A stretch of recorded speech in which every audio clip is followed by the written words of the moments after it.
From the two motions, the National Assembly will also be marking an important day today.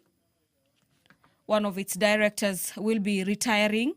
On your screens, you can see the Speaker's procession, where we have the sergeant-at-arms closely followed by the sergeant-at-arms carrying the mace, and the Speaker of the National Assembly, who is Honorable Dr. Moses Wetangula, on their way to the chambers this afternoon to preside over the business of the National Assembly. It is a step-by-step, a sure step to the National Assembly for the House to consider the business lined up this afternoon.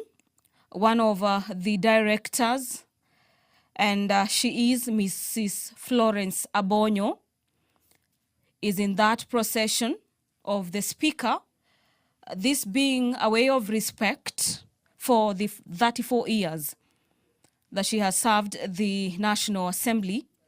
That procession is now making its way to the chambers of the National Assembly.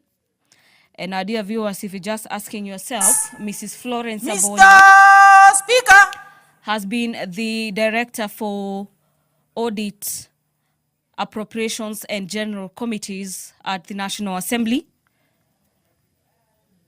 And this particular juncture marks an important milestone in her career, as she'll be retiring from service after having served the National Assembly for 34 years. So today is basically, so to speak, an end of an era defined by diligence, integrity, and institutional memories. The Speaker of the National Assembly, Honorable Dr. Moses Wetangula, is already in the chambers this afternoon. So kindly allow me to hand over for this live broadcast and have yourself a great afternoon. Waheshimiwa, tuombe. Ewe Mwenyezi Mungu ambaye kwa hekima na wema wako umetoa nyadhifa za viongozi na mabunge kwa ustawi wa jamii na utawala wa haki wa wanadamu, tukusihi utazame kwa neema nyingi sisi watumishi wako ambao umeridhika kutuita tutekeleze shughuli muhimu za jamhuri yetu.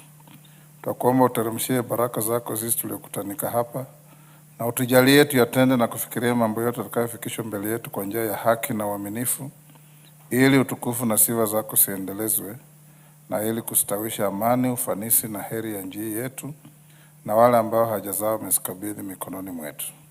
Amen.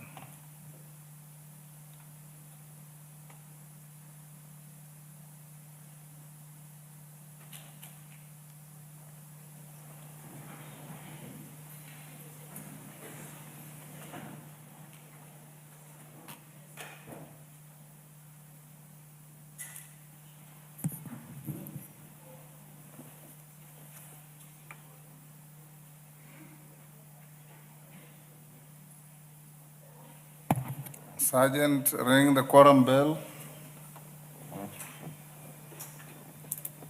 Millie, where are your people?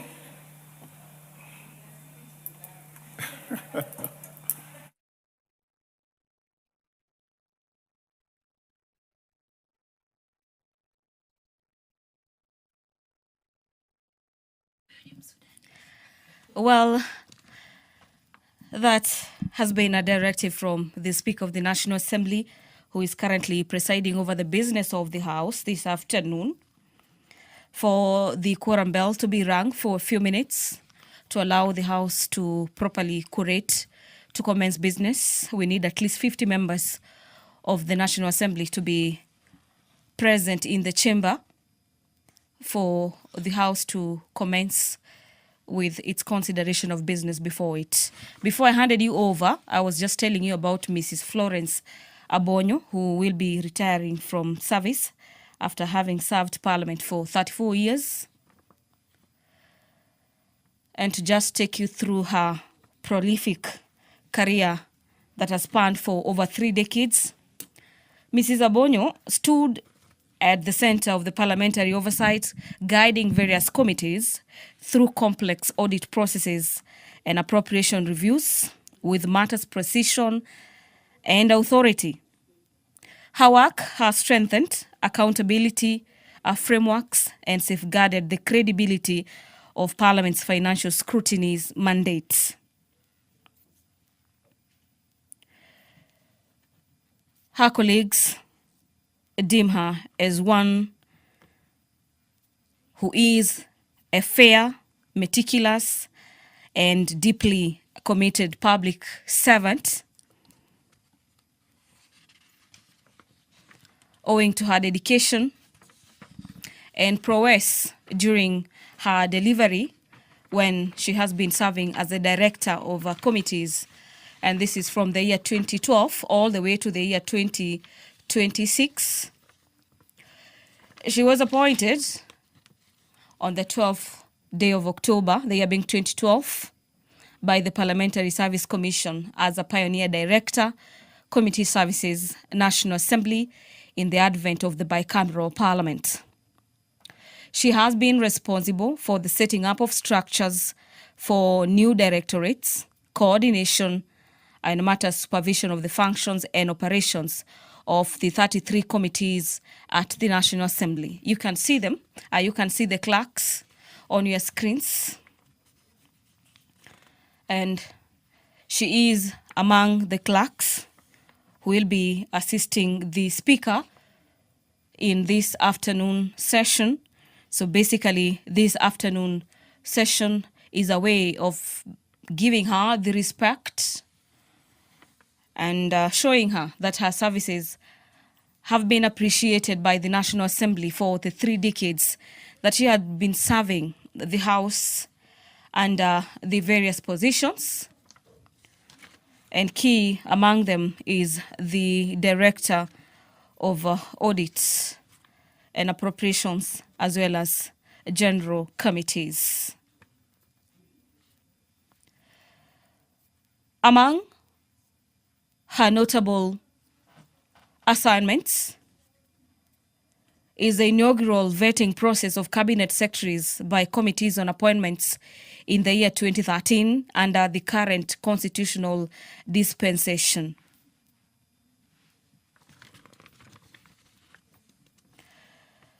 But as the National Assembly bids farewell and celebrates one of its own for her exemplary performance, the House equally has other bills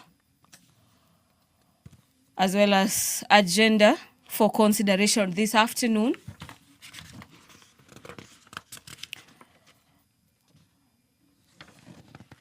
Let me quickly rush to order number 7 in today's supplementary order paper, which is matter statements.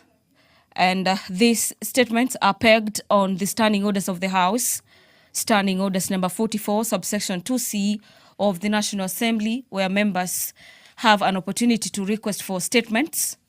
Honorable Omulher Harun, a nominated member, will be requesting for a statement on the abduction of a resident in Hulugo sub-county in Garissa County. And her request for statement will be handled by the Departmental Committee on Administration and Internal Security. Honorable Walter Owino, Member of Parliament for... I have quorum to transact business.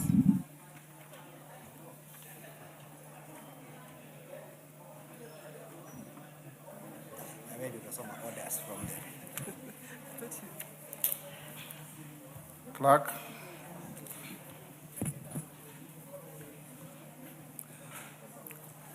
Order number 1, administration of oath. Order number 2, communication from the chair. I have a communication, but I'll come to it later. Go on to the next.